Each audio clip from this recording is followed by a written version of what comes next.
கறி பவுடரும் ரெட் ரைஸும் மசாலா. நேற்று வீட்டுக்கு விசிட்டர்ஸ் வந்தேன். அப்போ நான் சொன்னேன் இந்த ரெட் ரைஸ் ஆவானே இருந்துச்சு. அப்போ நான் சொன்னேன் சரி நான் ஆக்குறேன், ஆக்கிட்டு அது பிறகு செல்லுங்கன்னு சொல்லி அது பிறகு ஆக்கி திண்டத்து பிறகு எங்கவா வாங்கினேன் விஷயத்த சொன்னேன் நான். அப்போ எங்களுக்கு மடிச்சு எடுத்தாங்களேண்டா சொல்லிச்சு எல்லாம். அந்த பார்ப்போம் நான் எடுக்கஞ்சாலா கிறிஸ்மஸ் எல்லாம் முடியட்டுமே, எனக்கு இப்போ அதுக்கு டைம் இல்லை அப்படின்னு சொன்னேன். அப்படி டேஸ்ட் உண்டு. கடைசிக்கு 2 தைலம் ஆக்கின சோறு ஒரு காக்கி. நான் நினைச்சேன் தின்னு படாதுண்டு திரும்ப ஆக்கினேன் ரைஸ் குக்கர்ல. அப்ப சொல்றேன் அப்படி டேஸ்ட் ஆகிக்குது. கறி பவுடருக்கு அப்படி ருசிண்டு. கோழியும் ஆக்கி மீனும் ஆக்கினேன். யாராவது சொல்றேன் அப்படி ருசி ஆகிக்குது.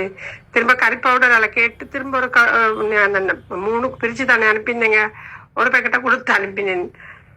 செல்லு வேலை மாஷா அல்லா மாஷா அல்லா. அல்லாதான் கிருபை செய்யணும் இன்ஷா அல்லாஹ்.